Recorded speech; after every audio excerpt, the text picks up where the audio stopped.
The Texas sun didn't just burn your skin in 1875, it cooked the secrets right out of the ground. And on a blistering summer afternoon, a secret was about to boil over that would change everything for a young Comanche warrior named Tall Buffalo. He was 25 summers old, and he'd seen more than his share of trouble. He rode his painted Mustang across the plains his people had ruled for generations, but those generations were coming to a hard, bitter end. The peace treaties were just words on paper, ink that dried and flaked away just like the promises they represented. Every day, the world of the Comanche got a little smaller. New Hope, the white settlement, was less than a day's ride. A place he avoided. A place filled with hard-eyed settlers who looked at him and saw a ghost. A savage. Anything but a man. He stopped at a creek, one of the few not yet choked to death by the heat, and let his horse drink. The silence of the plains was a language he understood. But that silence was about to be broken. Hoofbeats. Fast. Coming his way. His hand went to the knife at his waist, a movement as natural as breathing. He turned, body coiled like a snake, ready for whatever was coming. It wasn't a soldier. It wasn't a rival warrior. It was a girl. She reined her horse in, a few yards away. White, with golden hair in a long braid, her dress caked in dust. But it was her eyes that held him. There was no fear in them. Just a fire he wasn't expecting. "Are you of the Comanche?" she asked, her voice steady. Tall Buffalo's eyes narrowed. "I am Numu," he said, using the name his people called themselves. The people. "Why does a white girl ride alone in these lands?" She slid from her horse, never breaking eye contact. "My name is Sarah Thompson. I've come from New Hope." She took a breath. "You need to come with me." The words were so absurd, so completely insane, that a short, sharp laugh escaped his lips. "Why would I follow a white girl anywhere?" he asked, crossing his arms. She didn't flinch. Her next words hit him like a punch to the gut. "Because your people are in danger," she said simply. "And I think you're the only one who can help them." His laughter died in his throat. The heat of the day suddenly felt like a deep winter chill. "What do you know of my people?" Sarah took a single cautious step forward. "The U.S. Army is planning to raid your village, tomorrow at dawn." The world seemed to stop. The buzzing insects went silent. The wind died. "Captain Morris," she continued, her voice low and urgent. "He believes your band has been stealing cattle. He's coming to make an example of you." Suspicion, cold and sharp, flooded Tall Buffalo's veins. It was a poison he knew well. "How would you know this?" he demanded, his voice like stone. "My father is the doctor in New Hope. The soldiers came to his clinic. I overheard them talking." Her blue eyes, clear as a spring sky, locked onto his. "I know what happened at Sand Creek. I know what happened at the Washita River. I couldn't stay silent." He studied her face, searching for the lie, for the telltale flicker of deception that always gave the white man away. But he found nothing. Only that strange, burning intensity. "Why would you risk your life for the Comanche?" "Because it's wrong," she said, as if it were the simplest thing in the world. "And because I know your chief, White Eagle, has kept the peace. These accusations are a lie." His suspicion deepened. "How do you know of White Eagle?" "He brought his son to my father last winter. The boy had a fever." Tall Buffalo froze. He remembered. The chief's youngest son, burning with a sickness their own medicine could not break. In a move that had shocked the whole band, White Eagle had swallowed his pride, defied tradition, and taken the boy to the white medicine man in New Hope. The boy had lived. This girl knew things she shouldn't know. "If you are lying to me," he began, his voice a low growl. "I'm not." She cut him off, her patience fraying. "But we're wasting time. Your village is half a day's ride from here. The soldiers will move at first light." He weighed the world in a single heartbeat. If she was telling the truth, his mother, his sisters, everyone he had ever known, was in the path of a storm. They would be slaughtered in their sleep. If she was lying, it was a trap. He was only one warrior. But his life was a small price to pay if it meant keeping his people safe. I will go, he decided, the words tasting like ash in his mouth. But you will ride with me. A flicker of a smile touched her lips. I expected nothing less, Sarah replied, gathering her horse's reins. I know a route that avoids the army patrols. As they swung onto their horses and kicked them into a gallop, Tall Buffalo shot a sideways glance at this impossible girl, this white woman who spoke of peace and justice. Why would the daughter of a town doctor care about a band of Comanche? What was her secret? He had to ask. Why? He shouted over the pounding of hooves. Why do you care what happens to my people? Sarah's face hardened, the soft lines tightening into something fierce and unforgiving. My mother was Cheyenne, she said, her voice cutting through the wind. I was just a child when the soldiers came for her people. I was too young to save her. She turned to look at him, and in her eyes he saw the ghosts of 100 massacres. I will not stand by and watch it happen again. And in that instant, Tall Buffalo understood. This wasn't a simple country girl. She was like him, a person with feet in two worlds, belonging to neither. She carried the pain of her mother's people inside her, a fire that wouldn't let her rest. The warning wasn't just a warning.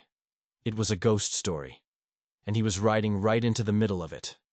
They rode hard, the sun beating down on them like a hammer on an anvil. The open plains gave way to rocky canyons and dusty arroyos, a landscape that could hide an army or swallow a man whole. Sarah rode like she was born in the saddle, her small frame moving with the rhythm of her horse, her face a mask of grim determination. They paused for a moment in the shadow of a towering butte to let the horses breathe. The new commander, she said, passing him a waterskin. Captain Morris. He wants a name for himself. He was passed over for promotion, and he's angry. He wants blood. Many white chiefs speak of peace with a forked tongue, Tall Buffalo replied bitterly, his eyes scanning the horizon. It was a habit he could never break. They make their marks on paper, then send men like Morris to kill our women and children. Not all of us want war, Sarah countered, her voice softer now. My father. He's treated your people whenever they've come to him. He trades fairly. There are others like him. A few good hearts do not stop a flood, he said, the words heavy with the history of his people. He looked at her, at the honesty in her Cheyenne eyes. But I will remember that Sarah Thompson's heart is good. A strange connection was forming between them, a thread of shared purpose woven in silence and speed. They were two sides of the same broken coin, each carrying the weight of a painful past. As the sun began to dip towards the horizon, painting the sky in violent shades of orange and red, a cold knot of dread tightened in Tall Buffalo's stomach. They were still hours from the village. Even riding through the night, they would be cutting it dangerously close. We must ride faster, he said, swinging back onto his Mustang. Sarah just nodded, her jaw set. Then we ride like the wind is chasing us. And they did. The world dissolved into a blur of motion and shadow. The moon rose, a pale, silent witness in the vast, dark sky. It cast long, dancing shadows that turned familiar rocks into lurking beasts. They didn't speak. Every ounce of energy was poured into the desperate race against the dawn. Hours passed. The stars wheeled overhead. Tall Buffalo noticed Sarah's horse was beginning to stumble, its breath coming in ragged gasps. Your horse needs rest, he said, pulling his own mount to a halt. They dismounted in a small grove of cottonwood trees, the air thick with the smell of dust and dry leaves. He moved with the practiced silence of a hunter, his senses on fire, listening for any sound that was out of place. How did you come to live among the whites? He asked, his voice low. He needed to understand her. He needed to know what drove this woman who held the fate of his people in her hands. Sarah stroked her horse's neck, her fingers tracing patterns in its sweaty coat. My father was a young army doctor. He was stationed out here when he met my mother. He told me he saw what the army was doing, and it broke something inside him. He left. He chose her over his own people. Her voice grew quiet, lost in memory. They married in secret, lived on the edges of the world. And after, After Sand Creek? He pressed gently. He took us away, back east. He tried to give us a normal life. But my mother, she was like a wildflower transplanted into a garden. She couldn't breathe. We came back a few years ago. Not as soldiers. Just as settlers. And your mother? Tall Buffalo asked, already knowing the answer. A shadow passed over her face, a grief so old it had become a part of her. Smallpox. 5 winters ago. The people in New Hope. They whispered it was God's judgment. For being Indian. Her hands clenched into fists. My father almost burned the town down. But he stayed. He said healing was the only way to fight so much hate. Tall Buffalo nodded slowly. He understood. You walk a difficult path, between 2 worlds. As do you, she observed, her gaze sharp. You speak the white man's tongue, not like a traitor, like a scholar. A dark memory flickered in his eyes. I was taken to a mission school when I was a boy. His hand unconsciously went to a thin white scar at his temple, mostly hidden by his hair. They tried to beat the Comanche out of me. It didn't work. I ran away after 2 winters. But you learned their language. To know your enemy's words is to have power over them, he replied, a grim smile touching his lips. The missionaries taught me that much, though not in the way they intended. They fell into a shared silence. 2 people forged in the fires of conflict, standing together under the silent, watchful eyes of the stars. The weight of their task settled upon them. So much depended on this night. After a few minutes, they mounted up again. The horses were tired, but the urgency of their mission drove them on. As they rode, Tall Buffalo thought of White Eagle, a wise chief, a man who had chosen the hard path of peace when so many young warriors, himself included, had screamed for war. This raid would be seen as the ultimate betrayal. It would undo years of careful diplomacy. It would unleash a new cycle of bloodshed. These cattle thefts, he said suddenly, breaking the silence. Tell me everything you heard. Sarah guided her horse closer. 3 ranches, all in the last month. The biggest one belongs to a man named Tom Miller. The tracks always led towards your territory. But they were sloppy. Too obvious. She paused. It felt like a setup. And Captain Morris. He was looking for any excuse. Our hunters have not taken the white man's cattle, Tall Buffalo stated, his voice flat and hard. White Eagle forbade it. I believe you, Sarah said. But Morris doesn't want to believe.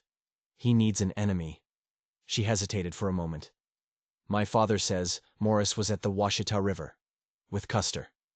The name hit Tall Buffalo like a physical blow. Custer, the butcher of the Washita. The man who had led the massacre of a peaceful Cheyenne village. His Cheyenne village. Then he has tasted the blood of innocents before, Tall Buffalo said, his voice dangerously quiet, and found he likes the taste.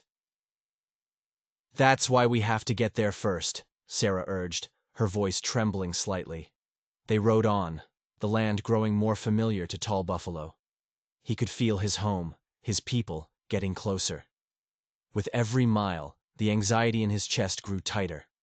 They were cresting a low ridge when he suddenly pulled his horse to a skidding halt, raising a hand to stop Sarah. He was off his horse in a flash, pressing his ear to the dry, cracked earth. What is it? Sarah whispered, her eyes wide. He listened, his body perfectly still. The vibrations traveled through the bone, telling him a story. Hoofbeats, he said grimly. Many horses, moving fast. Sarah's face went pale in the moonlight.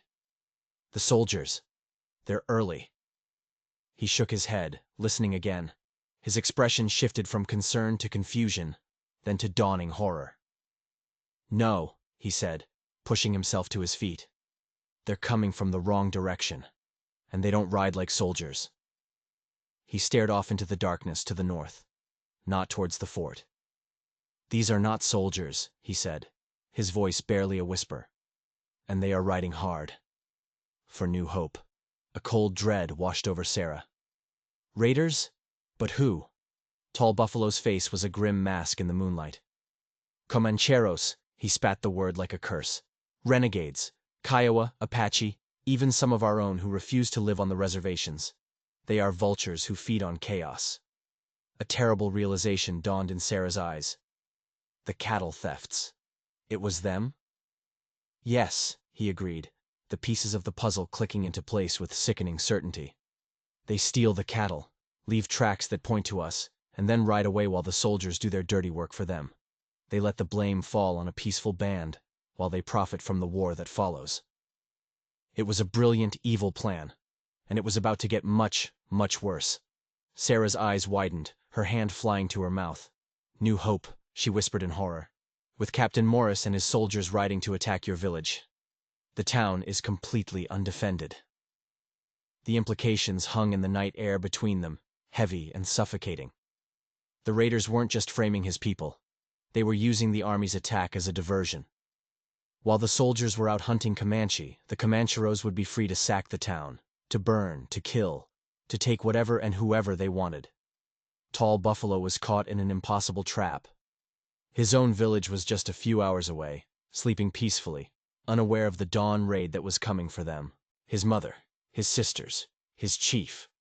They were all in mortal danger. But if he rode on, the town of New Hope would be wiped off the map. This girl's town, her father's town. The only white man who had ever shown his people kindness would die. Warn his own people, and let the settlers be slaughtered? Or turn aside to help the very people whose soldiers were, at that very moment, riding to kill his family? It wasn't a choice. It was a nightmare.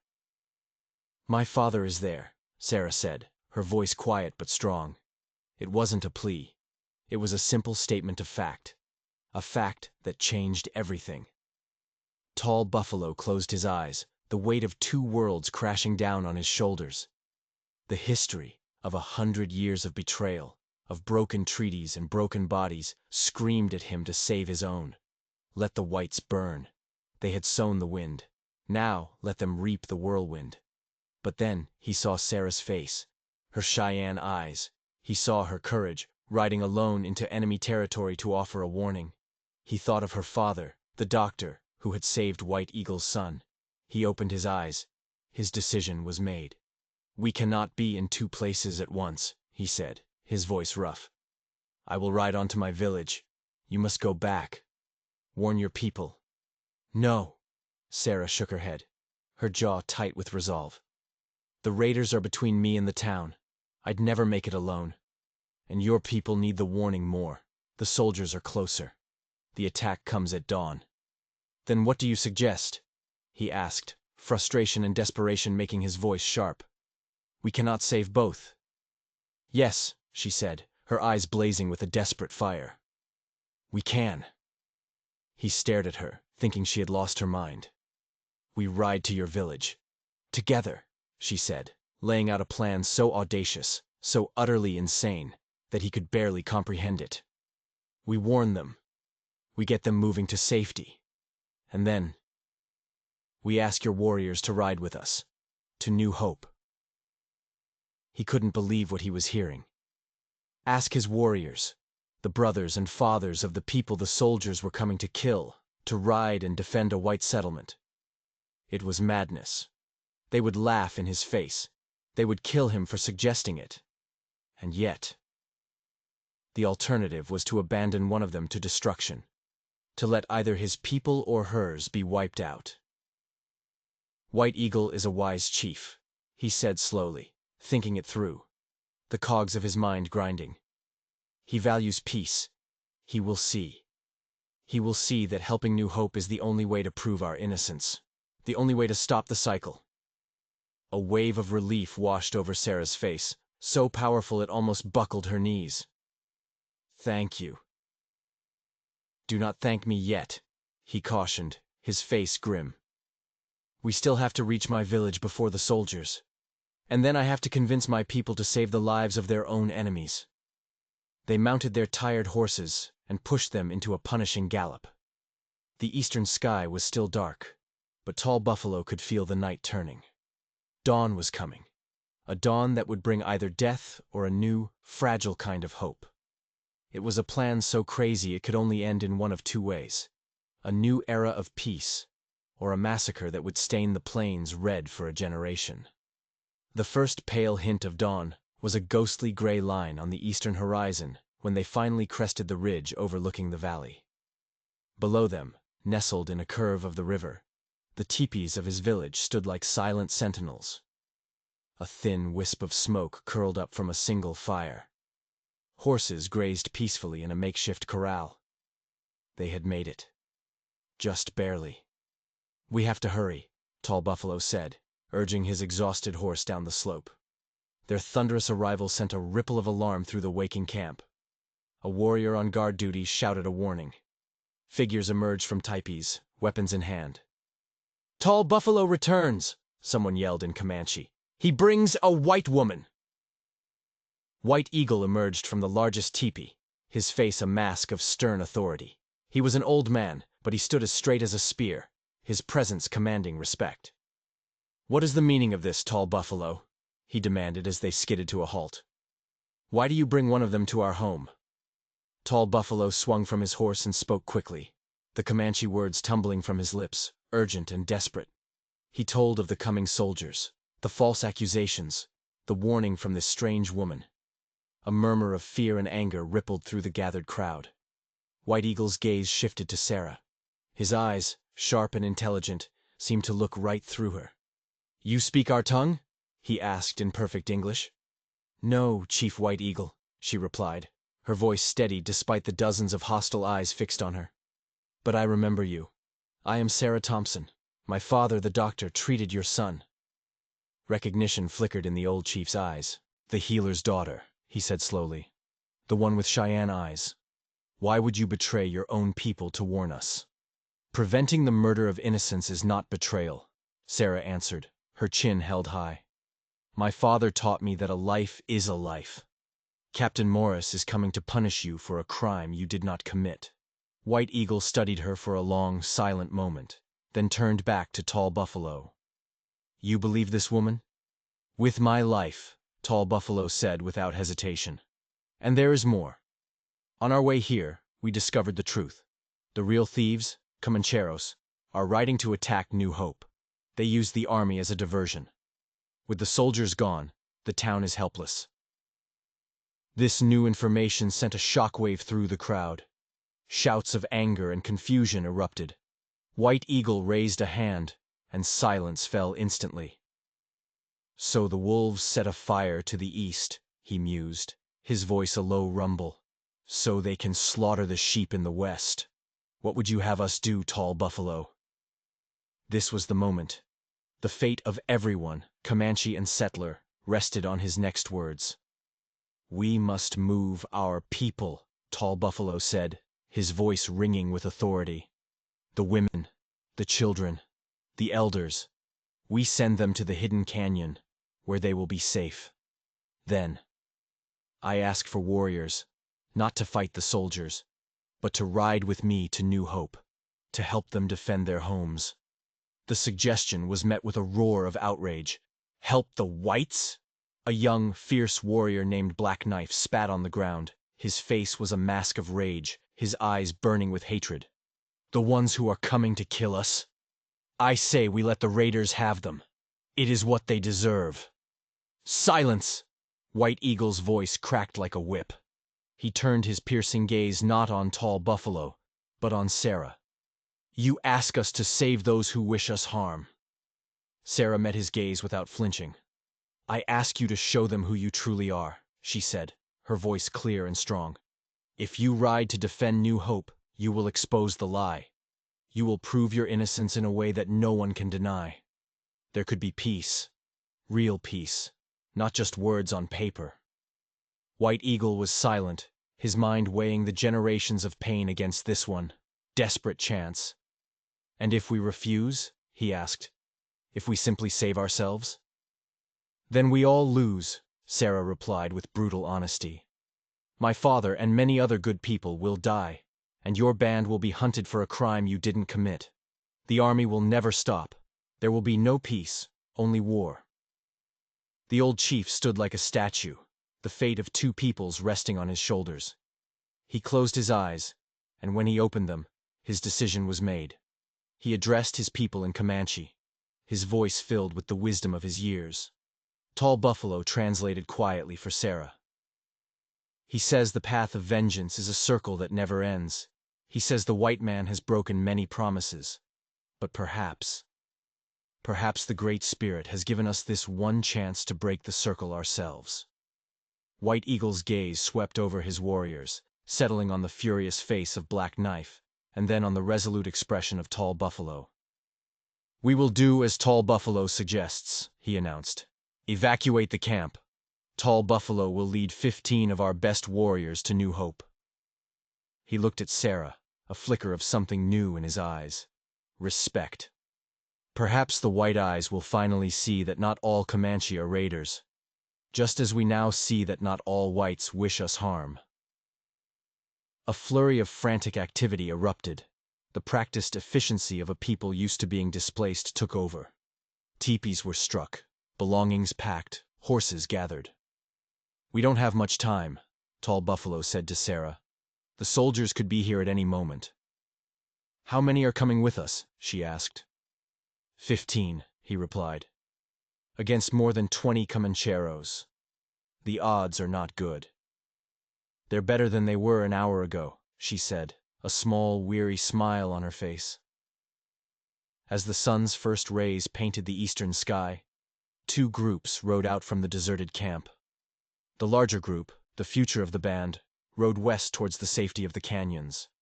The smaller group, Tall Buffalo, Sarah, and 15 grim-faced warriors, rode east towards a battle they had no reason to fight, for a people who called them enemies.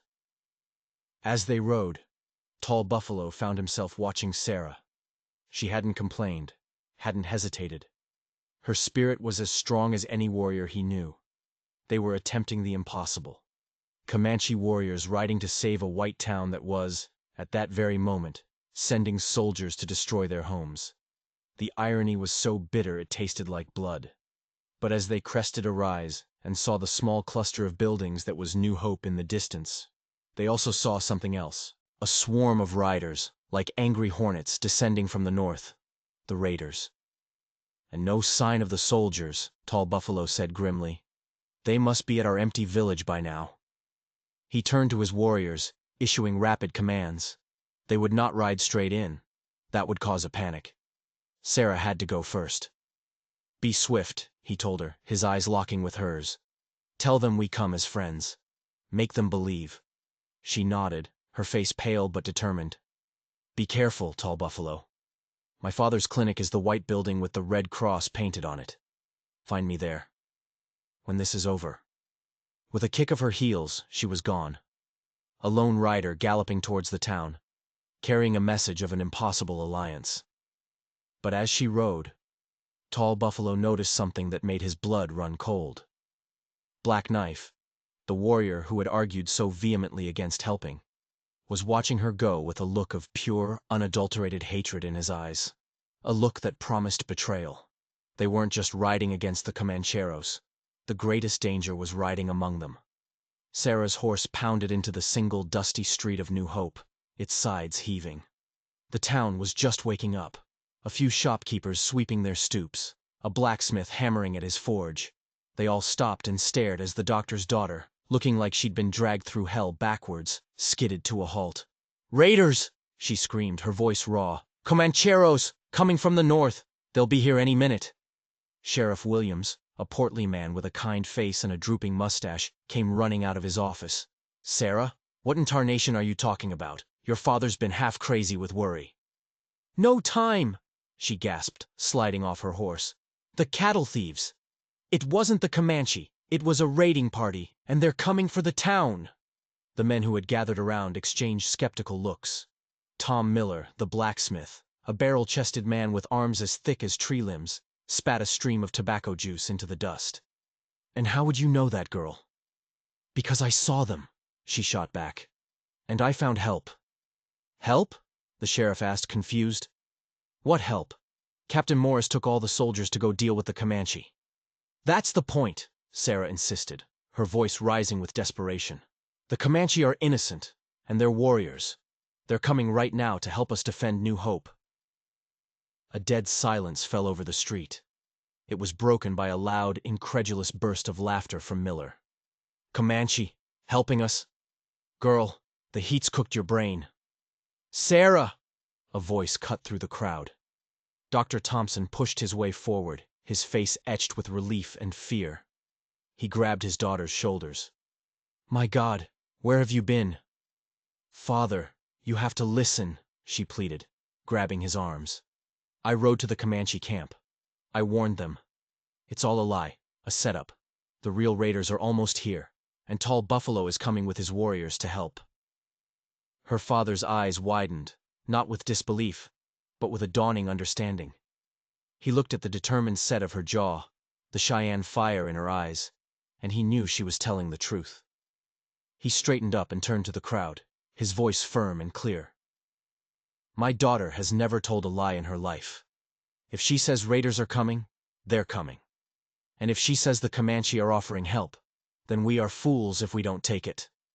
"Now hold on, Doc," Sheriff Williams said, rubbing his jaw. "No disrespect, but we're talking about savages here."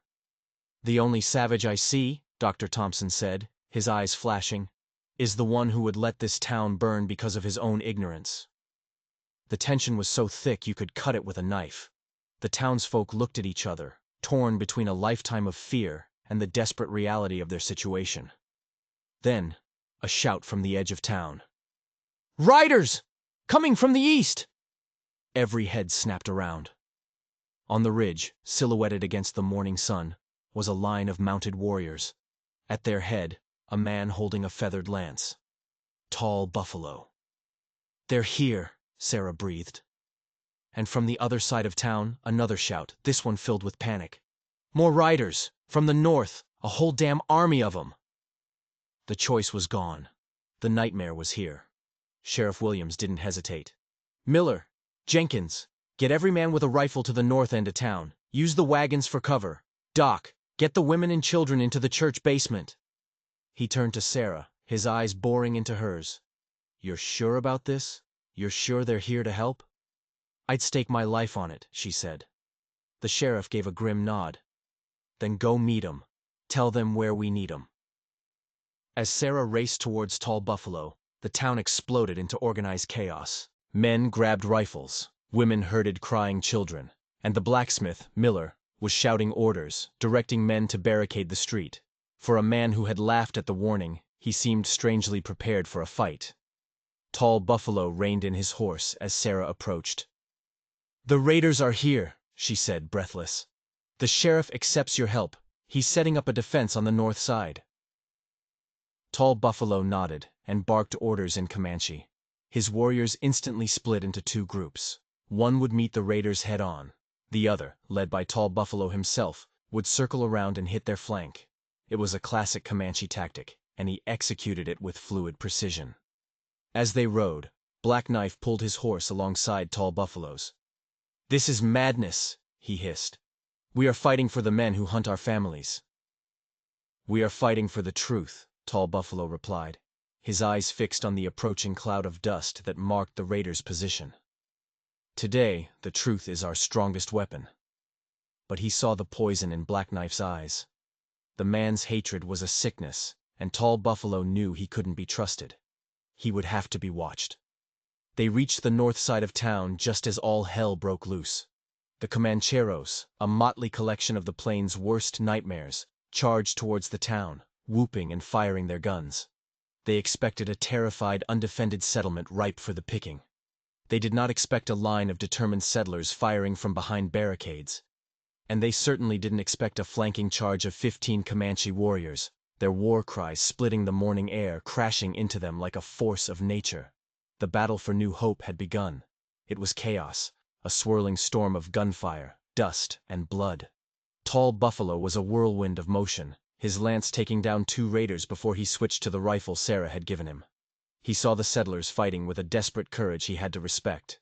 He saw Sarah and her father darting through the gunfire to drag wounded men to safety.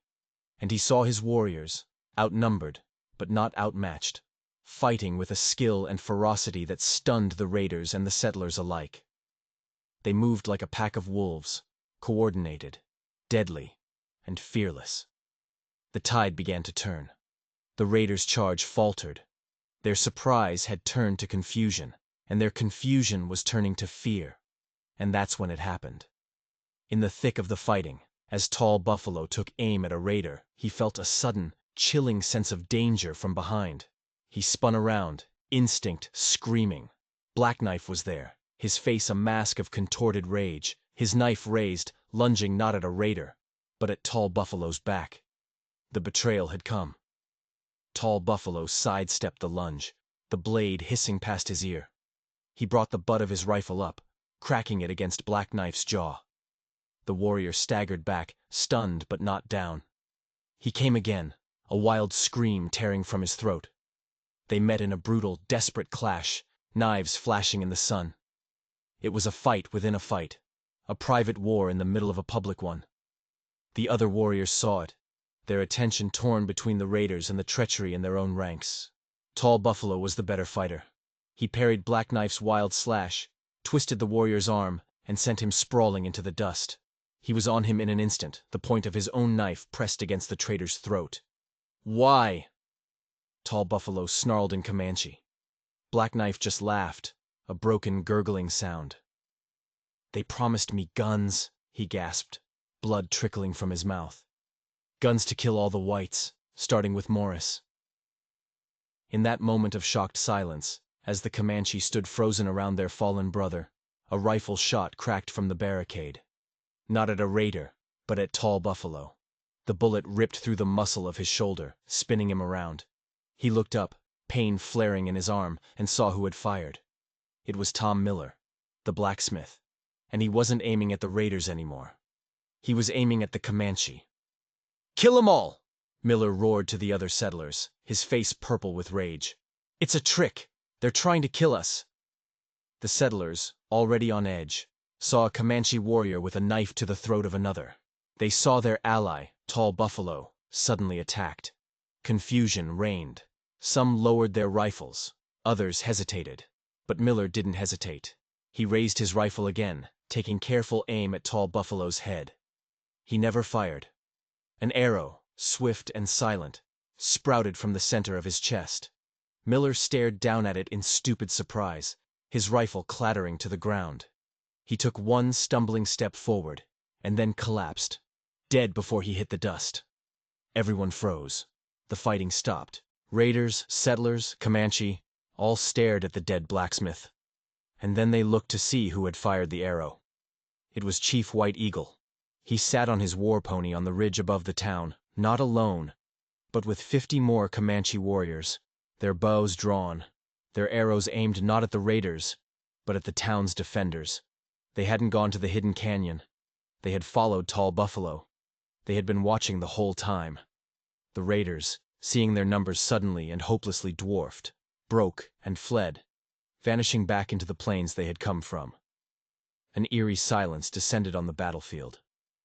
The settlers looked at the body of their blacksmith. They looked at the Comanche warriors in their streets, one of them bleeding from a bullet fired by one of their own. And they looked up at the ridge, at the silent army of warriors holding the life of their town in their hands. And in that moment of terrible, fragile silence, they heard a new sound, a bugle call, clear and sharp on the morning air. Captain Morris and the United States Cavalry had returned. They rode in from the east, expecting to find a smoldering, deserted Comanche camp. Instead, they found a battlefield. They saw the dead raiders, the makeshift barricades, the wounded settlers, and they saw the town of New Hope completely surrounded by armed Comanche warriors. Morris saw Tall Buffalo, bleeding but standing tall, his warriors rallying around him. He saw White Eagle on the ridge, an arrow still clutched in his hand. His mind, conditioned by years of warfare and prejudice, saw only one thing: an ambush, a trap. "Attack!" he roared to his men, drawing his saber. "Wipe them out!" The cavalry spurred their horses forward, a wave of blue uniforms and flashing steel, ready to unleash hell on the very men who had just saved the town. It was going to be a massacre. "No!" A single voice cut through the thunder of hooves. Sarah Thompson ran out into the middle of the street, directly into the path of the charging cavalry, her arms spread wide. "Stop!" she screamed, her voice filled with a desperate fury. "You don't understand! They saved us!" The lead horses reared up, their riders barely avoiding trampling her. The charge broke into chaos and confusion. Captain Morris reined his horse in so hard it nearly fell. "Get out of the way, girl!" he bellowed, his face a mask of rage. "They've taken the town." "You're wrong!" Sheriff Williams shouted, stepping up to stand beside Sarah. Several other townsmen, their faces grim, joined him, forming a human wall between the soldiers and the Comanche. "They're not our enemies. They're our allies." Morris stared at them as if they had all gone mad. "Allies! They're savages! I have my orders." "Then your orders are wrong." Dr. Thompson's voice rang out as he too joined the line. He pointed a trembling finger at the body of the blacksmith. That man, Tom Miller, was the leader of the raiders. He was stealing cattle and framing the Comanche to start a war. He shot Tall Buffalo in the back while he was defending this town. Morris's jaw worked, but no words came out. He looked from the defiant faces of the settlers to the silent, watching warriors. He saw White Eagle on the ridge, not as a conqueror, but as a guardian. His entire world, his entire understanding of the enemy, was crumbling around him. "We have prisoners," the sheriff said, his voice hard. "Raiders, who have confessed everything. Miller paid them. He wanted the Comanche gone so he could seize their land. He used you, Captain. He used the United States Army as his own private gang of thugs." The word "used" hit Morris like a slap in the face. His mission, his chance for glory, had all been a lie. He had almost led his men into committing a monstrous atrocity, a second Washita River, based on the greed of a corrupt blacksmith. The humiliation was a poison in his gut. He looked at Tall Buffalo, who stood with a quiet dignity, his arm bleeding freely, his eyes holding no fear, only a deep, weary contempt. He looked at White Eagle, who slowly, deliberately, lowered his bow. The 50 warriors on the ridge followed his lead. It was a gesture of trust, a peace offering in the face of annihilation. The choice was his. He could follow his orders, his prejudice, and bathe the street in blood. Or he could accept the impossible truth that was staring him in the face. Slowly, his saber arm dropped to his side. He sheathed the blade with a heavy, final-sounding clang. "It seems," he said, the words tasting like gravel in his mouth, "that I have been misinformed." He dismounted, his movements stiff. He walked past the line of settlers and stopped in front of Tall Buffalo. For a long moment, the two men just looked at each other, the soldier and the warrior, two worlds colliding in a dusty street filled with the dead. Morris looked at the bullet wound his own people had inflicted. He looked at the dead raiders his enemy had killed to protect them. He took off his hat. "I would speak with your chief," he said, his voice stripped of all its arrogance. "He will speak with you," Tall Buffalo replied, "when you have proven you can be trusted."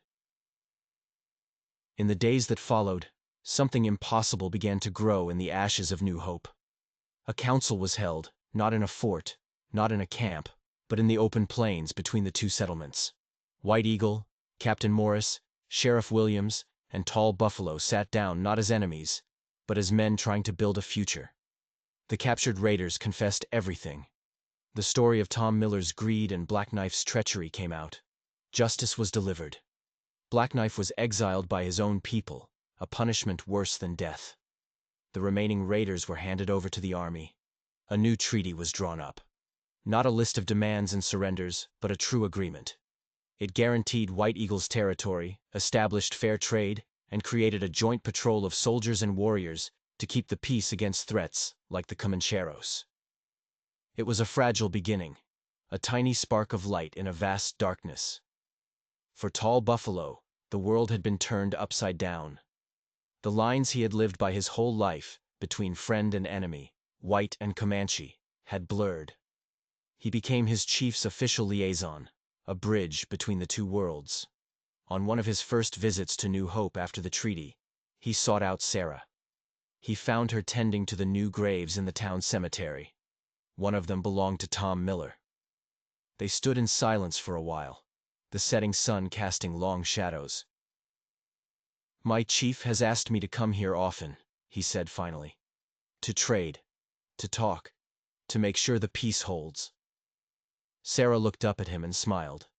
The sun caught her hair, making it shine like gold, and he saw the Cheyenne in her eyes, proud and strong. She was the living embodiment of this new, complicated world they were building. "Then this isn't goodbye," she said. He felt a smile touch his own lips, something that still felt strange and new. "No," he agreed. "It is a beginning." He mounted his horse and rode out, leaving the town behind. But he wasn't leaving an enemy stronghold anymore. He was leaving a place where he had friends. He carried with him a new kind of hope, a hope born from the courage of a doctor's daughter who had dared to believe that one person could change the world. And in new hope, Sarah watched him go, a silhouette against the dying sun. She knew the peace was fragile. She knew the hate and fear hadn't vanished overnight. But she also knew that the impossible had happened here. A warrior had saved his enemies, a soldier had admitted he was wrong, and a town had been rescued by the very people it feared. The line between an enemy and a friend is sometimes thinner than a knife's edge. What they built in New Hope was a start, a testament to the fact that even in the darkest of times, courage can build a bridge across any divide. If you enjoyed this story of an unlikely alliance, do me a favor and hit that subscribe button. Let me know in the comments below where you're watching from, and what's the bravest thing you've ever seen someone do for a stranger. Thanks for watching.